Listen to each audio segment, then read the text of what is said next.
Assalamualaikum warahmatullahi wabarakatuh. Selamat siang Waalaikumsalam warahmatullahi Indonesia. Mari kita tepuk tangan. Hari ini hari yang baik, yaitu hari Rabu. Kalau kebiasaan orang di Jawa, hari Rabu itu manis. Hari legi, apalagi Rabu legi. Kita akan mengupas beberapa hal tentang Indonesia yang tercinta ini. Khususnya tentang kondisi hukum di Republik ini.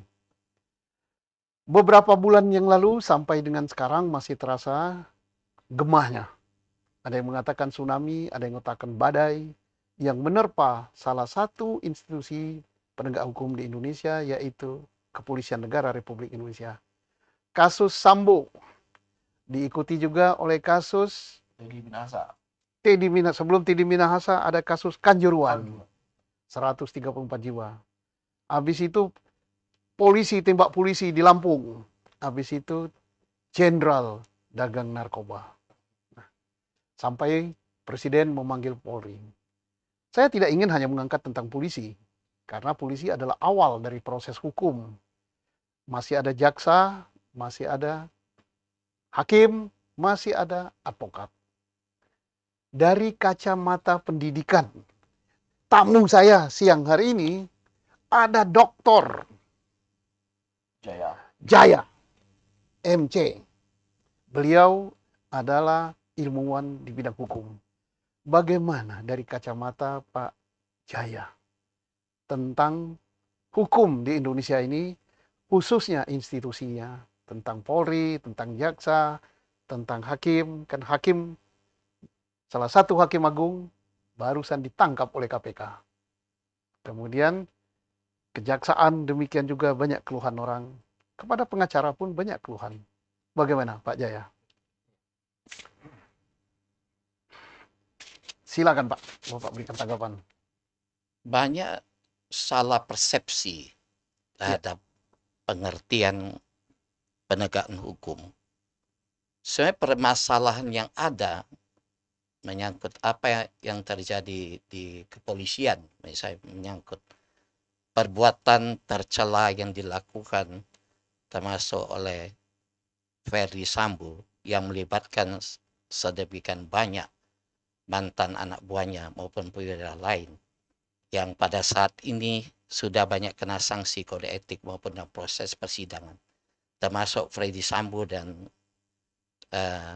yang lain-lain, Brigjen Hendra Kurniawan, serta adanya Kapolda Teddy Minahasa yang tadinya mau dimutasi atau dipromosikan sebagai Kapolda Jawa Timur, tapi ternyata ikut bermain dalam arti berjualan sabu dan ya. kasus Kanjuruhan yang menurut hasil TGPF ya, bahwa itu akibat pemakaian gas air mata sehingga mengakibatkan meninggalnya 134 orang. Banyak salah persepsi yang menyatakan bahwa penegakan hukum di Indonesia itu jelek atau tidak. Pada permasalahan yang sebenarnya terjadi adalah ini semua menyangkut penegak hukum. Kayak penegakan hukum itu tidak hanya menyangkut penegak hukum, itu ada menyangkut juga struktur hukum itu sendiri, kultur hukum maupun institusi hukum itu sendiri. Jadi jangan sampai kita sebagai ahli hukum itu menggeneralisasi. Karena di antara polisi-polisi yang melakukan tindakan tercela, baik itu maupun hakim dan jaksa, masih banyak polisi-polisi yang baik, jaksa maupun hakim. Nah, kalau saya lihat khususnya untuk ahli ini, kayak yang masih hot issue sampai saat ini adalah di kepolisian. Walaupun ada penangkapan hakim agung dari Mahkamah Agung, menurut saya apa yang terjadi ini tidak bisa kita katakan hanya semata-mata sebagai perbuatan oknum. Karena dari rangkaian peristiwa, kita lihat saja peristiwa pembunuhan atau penembakan terhadap Brigadir Joshua yang dilakukan oleh Ferdy Sambo dan yang lain-lain termasuk Barada Eliezer serta pihak-pihak yang terlibat, Putri Chandrawati, Ricky Rijal dan Kuat Ma'ruf semuanya, serta tindakan tercela oleh Teddy Minahasa, itu sebenarnya menunjukkan ada satu rangkaian perbuatan yang sifatnya sudah kita katakan sebagai well organized atau organized crime, ya, melibatkan satu struktur dari pangkat terendah, brigade kalau salah Pak sampai kepada jenderal. Coba contoh Sambo itu. Sambo dalam satu perbuatan pembunuhan berencana sampai melibatkan begitu banyak perwira. Dari pangkat jenderal sampai brigade. Sampai hampir 100 ya Pak yang 100 orang itu. Dan kemudian Teddy Minahasa dan perkara Sabu itu melibatkan mantan Kapolres sampai juga Oke, jadi brigade. Bapak beranggapan dari kacamata hukum ini sudah mengarah kepada perbuatan organized crime. Ya, Kriminal terorganisasi dalam suatu institusi. Apakah ini hanya berlaku di kepolisian saja? Apakah pada penegak hukum yang lain seperti jaksa, seperti para hakim dan advokat yang seperti ini? kalau sepanjang yang saya amatin, kalau di kejaksaan maupun advokat, biasanya mereka banyak bermain sendiri. Bisa saja hakim agung itu hanya bisa aja dia langsung berhubungan dengan pihak-pihak yang mau menyuap. Dia bisa langsung berhubungan Apa antara bisa main hakim. sendiri? Padahal mereka hakim itu majelis dan jumlah. Dalam arti, maaf ya, yang sepanjang saya ngamatin, bisa saja ketua majelis yang dihubungin oleh pihak yang Iya, menyuap. tapi kan kalau Tetapi nantinya, majelis itu kan ada ketua, ada anggota. ya tapi nantinya hakim majelis ini yang akan mengatur kepada anggota Jadi majelisnya. berarti tidak main sendiri. Uh, Dia yang mengatur Iya, strateginya. kalau Ya, mengatur itu siapa? Ada yang mengatur, ada yang diatur kan? ya ada yang diatur Iya, juga. berarti tidak sendiri kan? Tapi ya ini satu rangkaian yang, Tadi polisi kan ada begitu kan? Tidak single fighter iya, polisi. iya, iya, iya. Nah, hakim ada ketua, kalau hanya ketua saja tanpa persetujuan anggota? Uh, jadi ketua biasanya anggota yang tidak setuju itu dia dissenting opinion. Biasanya kalau dia sudah dapat dua orang aja, sudah bisa menang dalam satu perkara. Jadi berarti kan tidak sendirian kan? Ya, tapi tidak terorganisir sampai begitu meluas. Ya, kan Kalau ada yang ya, menghubungi. ya, tapi tidak Ada sampai, advokatnya. ya advokatnya bisa langsung Pak dalam praktek yang saya amatin Langsung pada siapa? pada si hakim Hakim. yang Jadi bersangkutan melibatkan hakim, dan melibatkan yang berperkara, uh, melibatkan juga ketua majelis, melibatkan anggota kan? ya, tapi si tidak begitu organized seperti yang terjadi di kepolisian, kayak dari pangkat sampai yang terendah sampai Hmm. kepada si jenderalnya. Coba kita lihat dan perkara Pak Sambu ini kan, Oke, yang kena Sambo. Tapi kan kita tidak nyoroti Sambo hanya dan masalah Sambo karena ini kan nyoroti masalah penegakan hukum. mm, Misalnya Sambo Teddy Minahasa kita dalam proses katakan. penyidikan gitu, dalam proses Tidi Minahasa. Oke, terima kasih. Nah, Sekarang saya ingin tanya pendapat Pak Hairil. Beliau ini adalah pengacara senior. Sudah banyak makan garam di dalam dunia kepembelaan, dunia pengacara. Tentunya partner beliau adalah penyidik, jaksa penuntut, kemudian hakim. Bagaimana dari kacamata Pak Hairil tentang dunia hukum, khususnya penegak hukum, mulai dari kepolisian, kejaksaan, sampai hakim. Silakan Pak Hairil. Ya, terima kasih Pak Susno Duaji. Ini luar biasa sekali saya melihat sosok beliau ini dari purnawirawan polisi, sekarang sudah jadi entrepreneur dan juga sudah merangkap menjadi orang media. Kasih tepuk tangan untuk Pak Susno. Dan menyambung pembukaan awal dari beliau tadi, untuk KHP Law Firm, Hairil Hamzah and Partner dan Law Firm ini menjadi berkah buat rekan-rekan semua lawyer gitu. Kita tadinya itu nggak menyangka hanya beliau datang ke kantor kita, ternyata beliau sudah menyiapkan perangkat untuk mewawancarain. Nah, menyambung apa yang ditanyakan oleh beliau tadi, bahwa catur wangsa, jadi 4 penegak hukum, Ya, yaitu mulai dari kepolisian yang pertama yang berhubungan langsung dengan masyarakat, yang paling dekat dengan masyarakat kata Pak Presiden itu adalah polisi. Karena berawal dari sana yaitu penyidikan, kemudian kejaksaan, yaitu tentu ada koordinasi antara polisi dan jaksa karena ada interaksi, ya dalam hal yang normatif itu berjalan normal penegakan hukum, tetapi juga kadang-kadang ada nilai ekonominya, disitulah mulai timbul apa, Transaksi. transaksi. Dari jaksa yang tugasnya adalah menuntut, mendakwa gitu, maka akan berakhir kepada apa? Palu hakim. Ya. Nah, si tersangka atau terdakwa itu ada pembelanya, pengacara. Ini bagian daripada komunikasi. Ya, di dunia manapun ini bisa terjadi.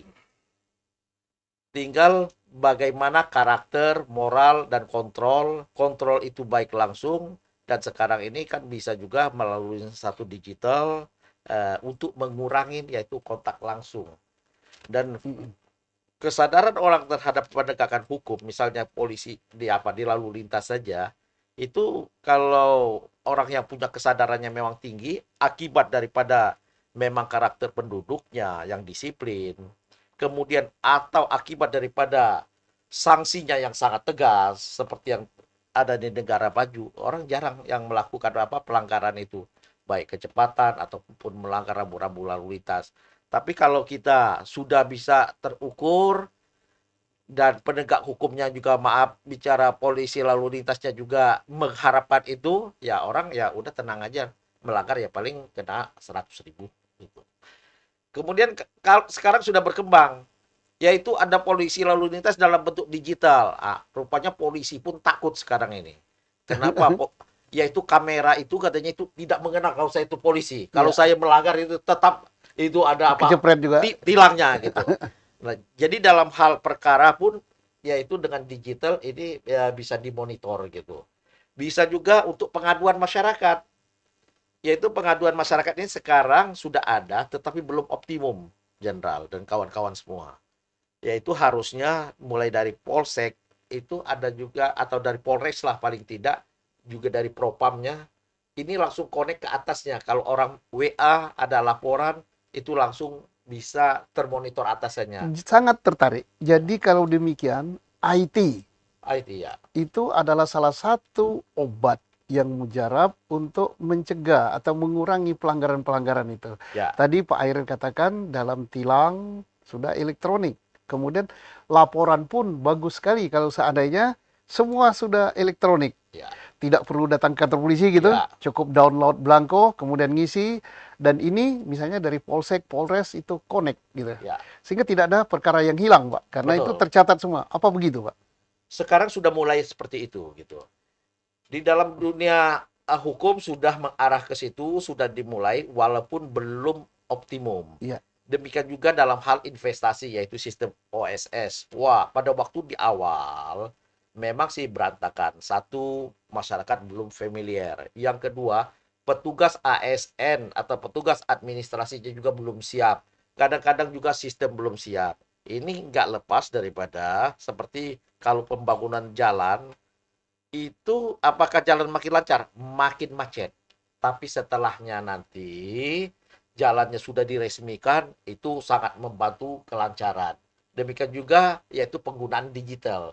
Pada waktu awal-awal lagi pembangunan digital sekarang ini, itu kadang-kadang memang sengaja atau tidak sengaja dipersulit sehingga kita mendatangin, oh Pak, kalau ini bisa sampai 1 bulan, tapi bisa 1 jam juga selesai kalau Oke, melalui kira-kira Pak Hairil, apa saja di dunia kepolisian atau dunia kejaksaan atau dunia pengadilan yang bisa didigitalkan atau menggunakan alat digital sehingga mengurangi penyelewengan-penyelewengan? Ya, sebenarnya alat digital ini memang Tadi sesuatu blessing tadi ya. sudah terbuka Ya. misalnya tilang dengan jepret. Ya. Nah, polisi pun bisa kena tilang. Ya, Kedua, mungkin sistem bayar pajak kendaraan ya, bisa online gitu kan. ya. Sekarang sudah ada online tapi masih setengah-setengah, masih banyak belum full online. Ya. Begitu ya. Di pengadilan juga sudah sistem online sih. Iya, Pak. putusan pengadilan bisa diakses. kita gugatan juga sudah online. Nah, Sidang juga sudah online. Jadi sudah bisa termonitor gitu. iya. Bahwa apa fakta-fakta Nah, persidangan. Ya. ini tantangan untuk aparat yang lain, Ya. yaitu untuk aparat penyidik, kemudian untuk aparat kejaksaan. Ya. Mungkin kalau di kejaksaan, surat dakwaan itu bisa diakses, begitu. Bisa. Nah, harusnya begitu ya. Ya. Kemudian sampai nanti surat tuntutan pun bisa diakses. Ya. Gitu. Sehingga kalau dengan menggunakan digital, peluang-peluang untuk penyelewengan itu diperkecil, walaupun tidak zero sama sekali. Ya Betul. begitu. Ini pikiran yang cemerlang. Mudah-mudahan didengar oleh aparat penegak hukum. Mungkin idenya yang lain lagi, Pak. Ya, ide yang lain itu kejahatan apapun, mau narkoba, judi, pelacuran, itu tidak akan habis. Ya. Tetapi bisa diminimalisir dan dikendalikan gitu. Nah, mengendalikannya inilah itu salah satunya selain daripada yang harus direform karakter penegakan hukum, yaitu sanksi, yaitu menggunakan digital tadi. Yang lain, mungkin karena di sini masih ada teman, sebetulnya ada sesuatu yang sangat menarik, yaitu investasi yang ada di Kalimantan Utara. Nah, di Kalimantan Utara ini, kebetulan kami baru pulang 7 orang dari kantor KHP Lopem ke Kalimantan Utara, karena masyarakat ada 1.200 kepala keluarga memberikan satu kuasa kepada kami. Mereka sangat mendukung pembangunan kebijakan Pak Jokowi menetapkan Kalimantan Utara itu sebagai daerah kawasan ekonomi khusus hijau yang terbesar di dunia, yaitu 36.000 hektar. Setelah saya lihat bersama teman-teman, memang ini kita blessing, anugerah dari Tuhan, tanahnya sudah rata, relatif rata gitu. Penduduknya sangat sedikit, kemudian pinggir laut dalam yaitu Alki 2, alur lalu lintas Kepulauan Indonesia 2. Di situ sudah ribuan kapal tiap hari. Oke, kaitannya dengan penegakan hukum. Nah, dalam rangka di sini sudah ada beberapa smelter perusahaan-perusahaan raksasa yang mau berinvestasi di situ, sudah ada MOU dengan pemerintah, dan saya mendapatkan informasi dari Menko Marves gitu, yaitu lambat sekali pembebasannya, padahal masyarakatnya sedikit. Begitu kita lihat masyarakatnya itu sangat-sangat kondusif. Oke, terjadi kelambatan ini, padahal Jokowi sudah merintahkan cepat. Apakah diduga adanya permainan yang mungkin melanggar hukum atau Ya. transaksi-transaksi? Nah, yang terjadi seperti itu. Setelah kami turun, wawancara langsung dengan masyarakat yang dikawal oleh aparat kepolisian, dan kami dengan senang, baik itu dari intelijennya gitu, maupun yang berpakaian dinas, bahwa kami ini bukan mau jadi provokator, dan masyarakat juga tidak ada satupun yang provokator. Apa sih yang menjadi kendala? Ternyata dalam pembebasan itu masyarakat itu ada yang investor ini menggunakan mediator, yaitu perusahaan-perusahaan besar di Indonesia. Oke, jadi begitu karena topik kita adalah penegakan hukum, ini kita singgung sedikit, berarti tidak hanya di dunia kepolisian, kejaksaan, pengadilan, tetapi ada lagi bidang-bidang lain yang ingin menyelewengkan hukum. Dalam ini menyelewengkan aturan-aturan ya. Jadi hanya bukan di bidang itu aja. Itulah Indonesia. Mudah-mudahan apa yang dikeluhkan oleh advokat senior ini bisa terpantau oleh yang berwenang, khususnya Kementerian Investasi dan Penanaman Modal, kemudian pemerintah daerah setempat, dan kementerian atau dinas jabatan yang terkait. Baik. Oke. Betul. Sekarang Ini sedikit lagi. Ya. Ini betul, itu menggunakan daripada aparat Pemda setempat, pengusaha setempat yang berusaha menekan masyarakat, dan di backup oleh oknum kepolisian sendiri, dan di backup juga oleh orang mengatasnamakan pasukan khusus gitu. Nah, misalnya ada klien kami itu, dia cuma mengumpulkan kayu-kayu bekas, langsung ditangkap, dibilang bahwa itu illegal logging. Karena orang kampung, ya itu illegal logging itu balok, ini harus kayu, ini kayu bekas. 3 hari ditahan, saudara akan kita bantu katanya itu. Kalau tidak akan segera dilimpahkan ke pengadilan. Bantunya gimana Pak? Tolong katanya itu. Karena jangan sampai dilimpahkan ke pengadilan. Boleh. Tanah kamu yang ada 6 sertifikat yang di pinggir pantai itu harus dilepaskan kepada perusahaan ini. Yaitu seharga Rp5.000 per meter. Kata si aparat tadi. Aparat polisian tadi. Mudah-mudahan Padahal itu ininya apa? PBB-nya itu 58.000. 58.000 Di mau dibeli 5.000. Rp5.000. Oke. Terpaksa dia jual dengan Rp5.000 6 sertifikat. Nah, seperti itulah kerjasama. Ini fakta. Fakta. Mudah-mudahan nanti didengar oleh pimpinan satuan Polri setempat bahwa kantor law firm KHP Law Firm. KHP Law Firm yang beralamat di Jalan Sambas 3 bisa diminta keterangan untuk jadi saksi tentang apa yang dijelaskan. Siap. Saya yakin bahwa beliau tidak hoak. Ya. Terima kasih. Dan inilah yang kita perlukan, dan saya yakin bahwa di bawah kepemimpinan Pak Sigit, Kapolri mengatakan yang mengkritik saya itu adalah sahabat saya.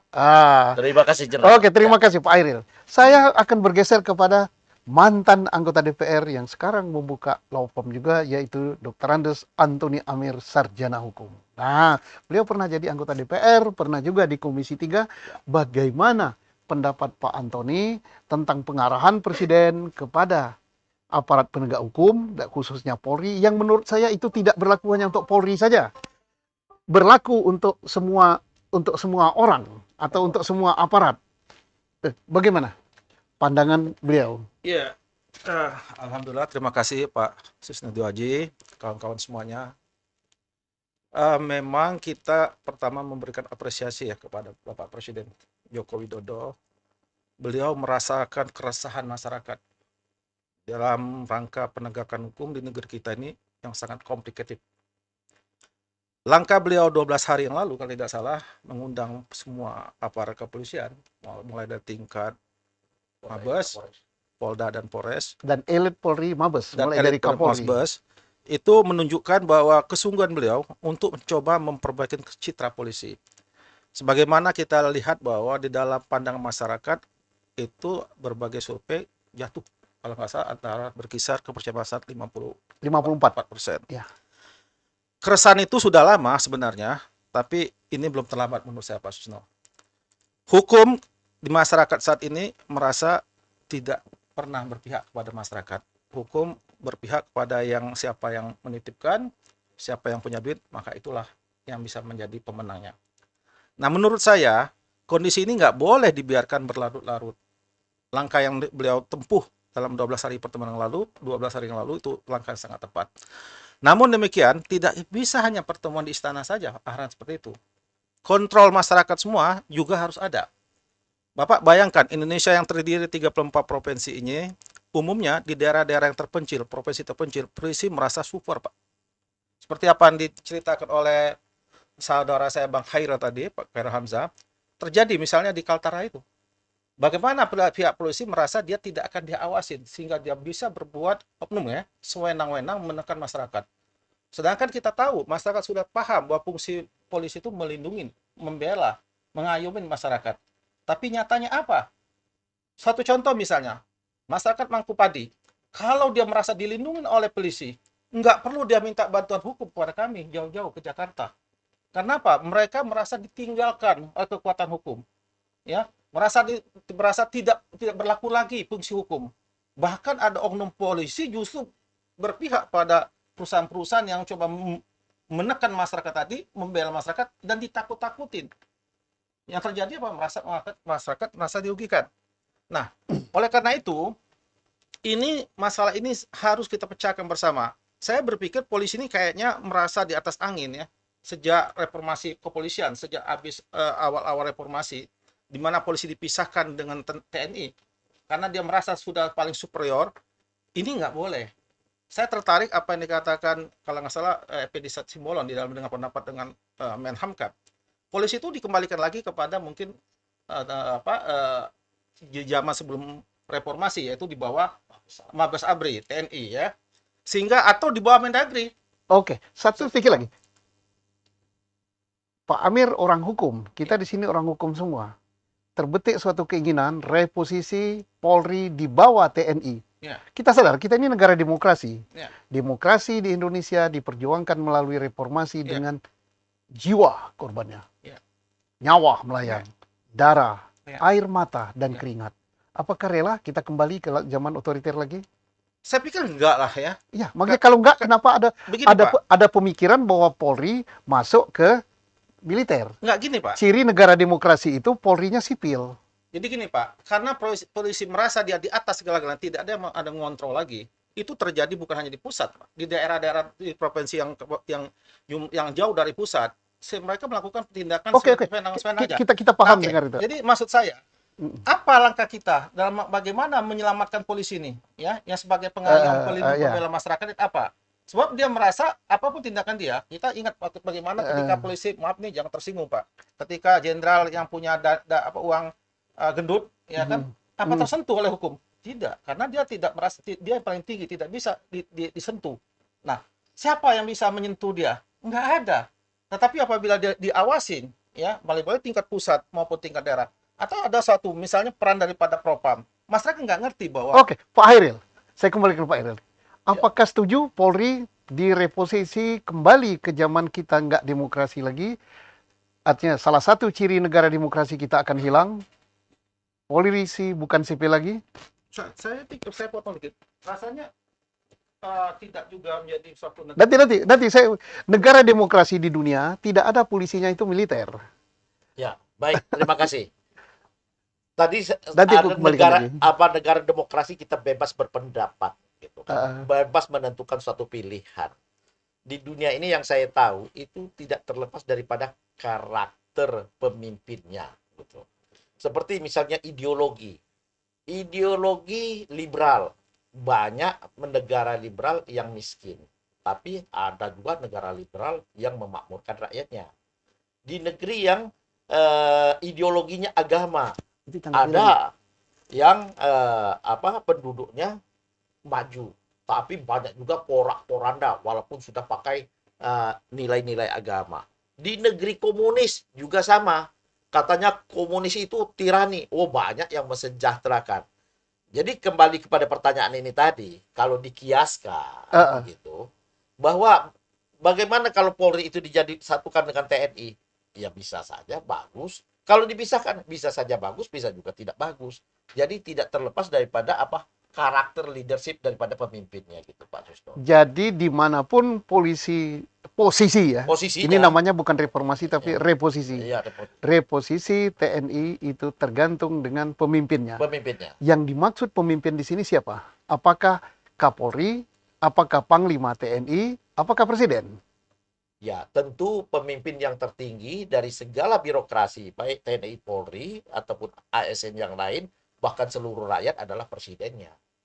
Jadi, yang berganti setiap 5 tahun. Yang berganti setiap 5 tahun. Kalau misalnya dia tidak baik lagi di TNI, apakah pindah lagi? Ya, itu bisa berubah. Jadi automatically berubah-ubah. Oke. Itu pendapat. Bagaimana bagaimana Pak Amir pendapatnya tentang bisa posisi di sana, bisa di sini, tergantung pemimpin. Yang diartikan pemimpin di sini adalah pemimpin tertinggi, yaitu presiden. Ya, jadi begini Pak. Fakta sejak kita reformasi, kita sudah coba lepas polisi berdiri sendiri di luar TNI. Namun kenyataannya di dalam perjalanan sampai saat ini, apa yang terjadi? Justru moralitas para pemimpin, para oknum polisi hancur lebur Pak di masyarakat. Nah, kenapa tadi saya ulangin? Karena dia merasa superior. Tidak ada yang bisa mengambil tindakan terhadap apa yang mereka lakukan. Kalaupun misalnya Kapolres, contoh misalnya, melakukan suatu tindakan melanggar hukum, karena dia dekat dengan Kapoldanya, dia merasa aman saja, dilindungi oleh Kapolda. Demikian juga Kapolda bisa melakukan sesuatu yang pelanggaran hukum, karena dia dekat dengan Kapolri, dia dilindungi, tidak akan ambil tindakan. Maka menurut saya, polisi ini harus dipisahkan, harus dikembalikan lagi. Dia harus ada yang lebih yang dia takutin. Dulu di sebelum awal reformasi, polisi tidak bisa bertindak sewenang-wenang. Dia menegakkan hukum berdasarkan rasa keadilan. Ketika masyarakat ada yang bertindak salah, dia lakukan sesuai kesalahannya. Tetapi sekarang saya katakan awal tadi ada titipan-titipan. Ketika yang banyak duit melakukan pembelaan dengan polisi sejak awal proses itu kan di kepolisian nih Pak. Ya, ketika dia bermain duit atau dititipin oleh pejabat lain, kasusnya tidak jalan. Oke. Gitu loh. Jadi berdasarkan fakta, terdapat titipan-titipan. The big question is, apakah zaman dulu tidak ada permainan seperti ini, titipan? Apakah kalau dia pisah dan masuk ke TNI, Ada jaminan. ada jaminan? Atau justru TNI-nya akan justru Yang jadi sumber ya. Ini kan sejak awal saya katakan masalah kepolisian ini kan sangat complicated Iya. sekali ya. Bermula dari moralitas mereka sendiri. Ya saya katakan banyak oknum-oknum yang justru melanggar hukum. Nah oleh karena itu pemecahannya tidak hanya pada itu saja Pak. Oke. Mungkin dari tingkat awal pendidikan, mungkin bagaimana Sudah pondasi, jawab, Oke, ya oke, pondasinya oke. moralnya harus di agamanya, Oke, ya. segala apa suatu. Karena waktu juga, jadi apa artinya? Bukan hanya salah satu jalan untuk memperbaikinya dimasukkan Banyak kepala itu. Itu mungkin dimasukkan kepada TNI tadi merupakan luapan Luapan. karena gregetnya. Yes. Tetapi bukan itu jalannya. Jalannya adalah perbaikan mental, karakter, dan lain ya. sebagainya. Sejak awal Nah, pendidikan. kapan diperbaiki? Ya tentunya mulai rekrutmen dan sebagainya. Pak Heru, bagaimana pandangan Bapak terhadap hal ini? Untuk perbaikan daripada, bukan polisi aja loh. Perbaikan terhadap polisi, perbaikan terhadap pengacara, perbaikan terhadap jaksa dan hakim. Dan ditambahkan Pak Heru ini ketua alumni Universitas Pertahanan. Ya, mantan ketua alumni Universitas Universitas Pertahanan Republik Indonesia. Jadi Pak Susno, saya bahas yang sederhana aja. Ya. Seberapapun popularitas Polri, entah itu di bawah 50%, tetap kita memerlukan lembaga kepolisian. Tidak mungkin dihapuskan. Tidak ada di dunia manapun ya yang tidak ada lembaga Polri. Mungkin kalau TNI nggak ada, masih ada negaranya, tapi polisinya pasti ada. Nah, saat ini yang terjadi ini adalah sesuatu sistem yang sudah lama. Ini hanya menjadi kotak Pandora yang terbuka pada saat seperti ini. Nah, beruntung pada saat seperti ini adalah kekuatan masyarakat melalui media sosial yang mempressing pemerintah untuk melakukan aksi dan ditanggapi oleh Jokowi dengan cepat. Pak Presiden Jokowi dan juga Pak Listio Sigit sebagai Kapolri, sehingga kita lihatlah semua ini sudah menurut saya sudah berjalan ada aksi reaksi yang sangat bagus sekali gitu kan. Nah kalau kita bicara masalah ini sebetulnya sederhana Pak, jadi nggak ada ilmu yang lebih lebih inovatif. Ilmu sederhana Pak, berpedoman kepada fundamental SDM itu sendiri. Kalau kita bicara fundamental SDM, subfundamentalnya adalah pola rekrutmen, pola pembinaan, pendidikan dan pengawasan. Nah, seperti apa? Itu kan. Ketika kita bicara masalah rekrutmen, ya, maka dari itu mungkin bisa menggandeng institusi lain, misalnya seperti kemarin saya sama Pak Hairil ketemu salah satu profesor, dia mempunyai alat yang bisa melihat karakter psikologis manusia seperti apa. Nah, itu mungkin bisa dilibatkan lembaga-lembaga lain di luar daripada yang sudah konvensional yang sudah dilakukan sekarang oleh Polri gitu, Pak. Nah, pembinaan tentunya ya merit system atau apa segala macam kita kedepankan seperti itu. Nah, pengawasan ini yang paling penting juga adalah melibatkan bukan hanya 9 yang menjadi yang sudah ditetapkan undang-undang terhadap mitra kepolisian, tapi mungkin ada lembaga-lembaga di luar eksternal. Misalnya contohnya ada forum-forum yang lain, pemerhati kepolisian. Saya dengar juga kita juga ada forum mungkin Bayangkara Indonesia yang bisa menjadi mitra kepolisian. Bukan hanya dalam pengawasan, tapi di saat sekarang yang dipentingkan adalah membuat masyarakat percaya kembali ya karena kepolisian sehingga menaikkan citra polisi kembali. Ya, sebab kalau mungkin polisi yang bicara mungkin ya mereka beranggapan lain daripada yang eksternal. Nah, jadi saya rasa yang penting adalah mentality karakter daripada petugas itu sendiri. Satu contoh Pak Susno, mohon maaf. Ketika kasus ya kita tahu lah kasus yang sedang berjalan ini lagi hot-hotnya, ya saya dapat beberapa laporan karena saya juga bersimbiosis dengan masyarakat. Representasi polisi di lapangan itu adalah polisi lalu lintas, benar Pak ya? Iya. Oke. Nah sekarang apa yang terjadi ketika seperti lagi hot-hotnya seperti ini, masih ada aja orang yang melakukan ya orang bilang apa ya hengki-pengki lah di pinggir jalan itu oleh polisi lalu lintas. Nah ini kan apakah polisi tersebut tidak orang bilang nggak ngaca gitu loh pada saat seperti ini. Nah ini yang harus dibenahi Pak dalam bentuk nanti mungkin pengawasan dan segala macam. Nah saya mendapat suatu sedikit joke Pak Susno dari masyarakat seperti ini. Jangan sampai kita berpikiran di dalam masyarakat ini, baiklah kami yang diduga sebagai penjahat, setan, jangan dong ditangkap sama iblis atau diadili oleh jin. Nah, Oke. seperti itu. Sehingga kita harus benahin dulu. Oke. Tepuk tangan. Saudara, Ya. para pemirsa sekalian. Dan semoga pimpinan lembaga aparat penegak hukum dan semoga Bapak Presiden bisa menonton ini. Artinya, tadi topik kita menyoroti lembaga penegak hukum, kepolisian, kejaksaan, hakim, advokat. Tetapi happy pembicaraan hampir 80% mengarah kepada Polri. Why? Karena Polri adalah lembaga yang mesti ada di dalam suatu negara. Ya. Bisa saja negara itu tidak punya militer, tapi harus punya polisi. Kemudian yang kedua, karena polisi langsung bersentuhan dengan kehidupan masyarakat, siapapun dia, sejak bayi sampai dengan orang itu meninggal. Masih bersentuhan dengan polisi. Kemudian apalagi? Bentuk daripada kritikan, baik yang pedas maupun yang lunak, itu adalah bentuk rasa memiliki masyarakat terhadap Polri. Dan itulah yang harus diserap oleh pimpinan Polri, bahwa masyarakat dalam negara demokratis ini, mereka ingin mendesain polisinya. Polisi yang diharap oleh masyarakat itu kayak apa posturnya. Seperti yang diomongkan tadi. Janganlah polisi melindungi, janganlah polisi jadi backing, janganlah polisi pinggir jalan begini dan begini. Kemudian jalan keluarnya apa? Pak Presiden sudah mengatakan bahwa yang menjatuhkan citra polisi itu, satu, pungli, berpengaruh cukup besar. Kedua, sifat represif. Ketiga, membuat atau mengkriminalisasi. Dan ketiga, keempat adalah hedonisme, gaya hidup. Ini yang disoroti. Dan Pak Kapolri telah merespon ini semua. Beliau respon bahwa Kapolri sekarang sering sekali tampil di media massa. Khususnya media sosial. Beliau katakan jangan hedonisme. Kemudian diterjemahkan tidak boleh lagi bawa mobil ke kantor bagi pangkat tertentu. Apalagi bawa mobil pribadi, silakan kendaraan umum atau naik mobil pribadi. Ini salah satu contoh saja.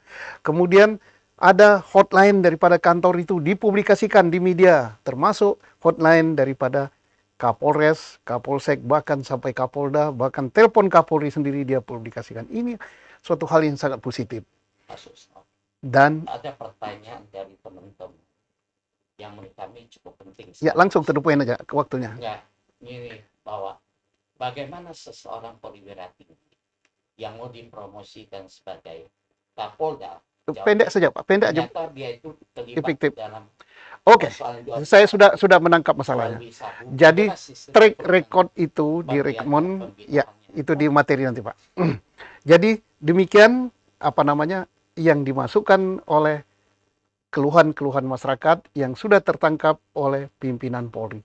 Saudara sekalian, Mungkin closing statement saya boleh sedikit? 1 menit closing statement saya. kita berjumpa di lain kesempatan. Terima kasih.